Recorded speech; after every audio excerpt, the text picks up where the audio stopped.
Okay, this mini video is only about unmet needs. So often unmet needs are already documented in your IPP. If you have a really good service coordinator and they're paying attention to what you're saying, they're probably reflected in the IPP in some way. Sometimes they're not, and you are welcome to add them to your IPP. So make sure that you're reading that and correcting it and sharing that with your service coordinator from the regional center. There's often no official, like formal denial of service, which is problematic. Just the RC's service coordinator saying, well, we don't do that, or something similar.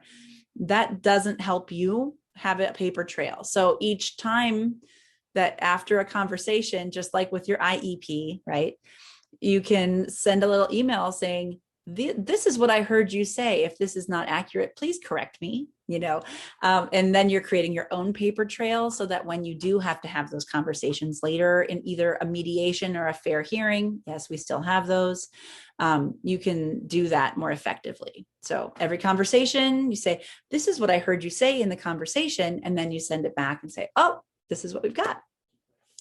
For self-determination to increase the funding, the service must exist in the traditional system.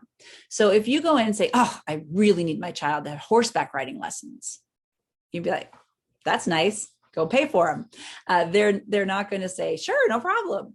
It has to be something that's already vendored with the regional center system. Okay, it already exists and it's an allowable thing. Remember back in, I think it was 2009, they got rid of social and recreation supports, and we're trying to get the funding back for that as a state. That's something that was promised and has never been fulfilled.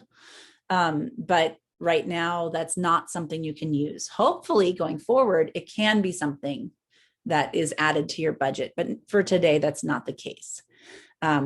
So you're not going to get more funding for your child's budget through saying, oh, but she really needs to learn to ride a horse. It's so good for her core. Those statements are maybe true, but they're not going to fund it. So if you want to know what those traditional system things are, there is the services that are approved now.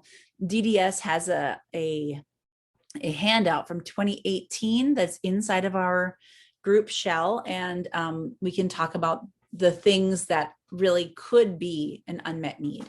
Now, if you have plenty of funding and you don't want any more, please don't feel like you have to ask for more. I didn't ask for any more funding for my daughter. I had worked on building her budget over the years, making sure that her unmet needs were addressed as soon as I heard about self-determination. So I actually gave thousands of dollars back, because what I really wanted was to make sure she could do the things that we really needed her to be doing to met her goals instead of what they could fund. So that's something to consider as well. Do you have a solid budget? Just go with it. The problem becomes when people, like when they don't listen to you, they don't meet your needs early. And for years, all you're doing is banging your head against concrete, trying to get services for your child. And that happens too. And just so you know, there are independent facilitators out there who will go through this whole process with you. If you really feel like your regional center is really hard and you kind of feel like you need that advocate, then we should be looking for an advocate who can do that with you. All right. So the unmet needs funds, once you have the unmet needs addressed and they're in your spending plan, they can be used creatively. Okay. So if you want the budget to be increased, it has to exist in the traditional system. But just because it's in the traditional system, when you move to self-determination over here, it doesn't have to be used in the same way. Okay. So you can meet the goal with a completely different kind of service, and that's no problem. All right. The goals should still reflect the service, but the social model instead of the medical model can be used. Again, so that, like, my concern is, one of my concerns for my daughter might be transitioning more smoothly. I said more peacefully between preferred and non-preferred tasks or activities.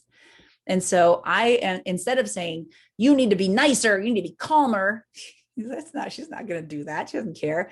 I'm giving her more opportunities to participate in lots of things that she loves to do. And then I'm supporting her in that transition with positive, like cognitive behavioral therapy techniques that we've learned over the years, right? You did such a great job. I'm so proud of you. All of that awesomeness, and then ignoring the junk. I'm sure your kids don't do junk, but mine do. All right. Hopefully this unmet needs video told you a little bit more about unmet needs and how the service must exist in the traditional system or they will not fund it. Have a great